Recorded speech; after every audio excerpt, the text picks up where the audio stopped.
All right, let's get into it. Today, we're cracking open the Management Playbook. I mean, have you ever really thought about that? How do you take just a single idea, a spark, and turn it into this huge, living, breathing organization? It kind of seems like magic, right? Well, here's the thing. It's not magic. Not really. It's a discipline, it's a science, and yeah, it's also an art. It's called management. And right now we're going to walk through the playbook that shows exactly how it's done. Okay, so first things first. Every single great structure out there starts with a solid blueprint, right?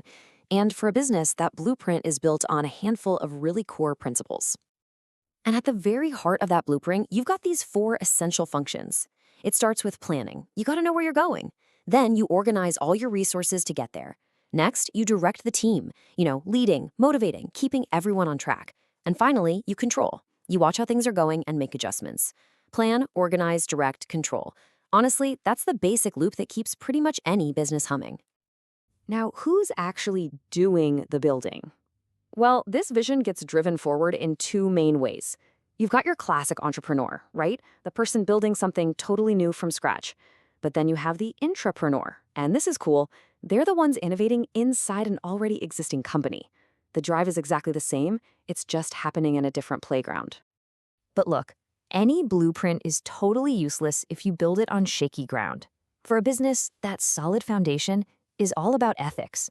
We're talking about things like corporate governance, which is basically the internal rulebook, and corporate social responsibility, being a good citizen out in the world. If you nail this stuff, you build trust. But if you get it wrong, man, even the most brilliant ideas can come crashing down. All right, so you've got your blueprint. Your foundation is solid.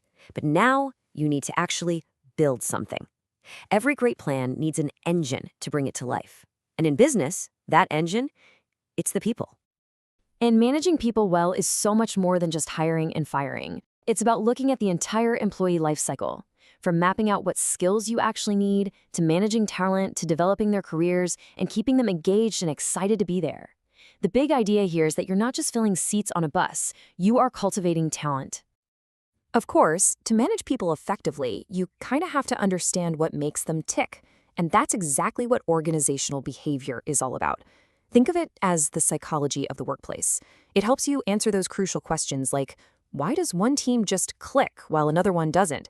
Getting that right is the absolute key to unlocking a great culture.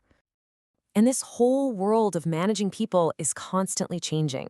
A great example, green HRM. This is where the HR department gets directly involved in the company's environmental goals.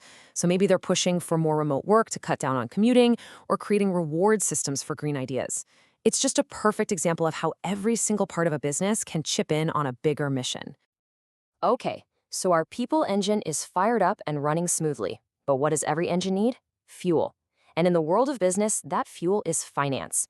You absolutely have to speak the language of money. And you can think of these tools as the dashboard in your car. They show you the financial health of the company. Your financial statements, that's your rearview mirror, showing you where you've been. Budgetary controls are like your speedometer, making sure you don't overspend right now. And then you've got really smart techniques like zero-based budgeting. This one forces you to justify every single dollar, every single time. Nothing gets a pass just because we did it last year. Then there are the really big, long-term decisions. That's where capital budgeting comes in. We're talking about questions like, should we build a brand new factory? Or should we invest millions in this new technology? These aren't small choices. These are the huge bets that shape a company's future for decades. And now we're getting into the really high-stakes stuff. Corporate finance. This is where you see massive moves like mergers and acquisitions to grow super fast, or leveraged buyouts, LBOs, where a company borrows a ton of money to buy another one. I mean, these are the kinds of power moves that can literally reshape an entire industry overnight. Okay, the company is built. It's staffed with amazing people. It's funded. So now what? Well, now comes the mission. It's time to connect everything you've built with the people who actually need it. And that, my friends, is marketing. At its heart, marketing strategy is actually a pretty straightforward three-step dance. First up, segmentation. You look at the whole world of potential customers and slice it into smaller, manageable groups. Step 2 is targeting. You pick which of those specific groups you're going to go after. And finally, step 3 is positioning. This is where you decide exactly how you want those people to think about you. It's like a funnel. You go from super broad to super specific. Now, if your company has a bunch of different products, you've got to figure out where to put your money. A classic way to do this is with a portfolio analysis. You basically sort your products into 4 buckets. You've got your stars: high growth, high market share, these are your future. Then cash cows. They're not growing fast, but they make a ton of money that funds everything else. You've got question marks. You're not sure if they'll be stars or duds. And then dogs, low growth, low share. You might need to let these go. It's a bit brutal, but it's a super effective way to manage your resources. But marketing today has really shifted. It's way less about that one-time sale and all about the long game. We're talking about customer relationship marketing, or CRM. The goal here isn't just to get someone to buy something once, it's to build real loyalty, to create a customer for life by staying engaged with them.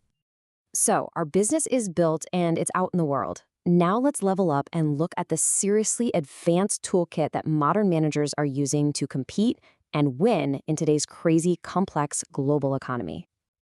It's no secret that modern business runs on data.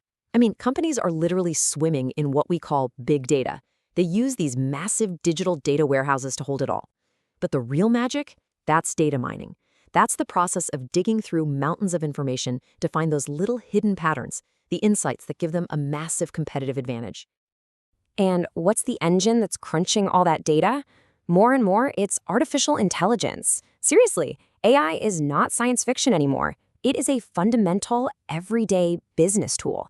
It's automating routine tasks, it's predicting what customers will do next, and it is completely changing the game for how big strategic decisions get made.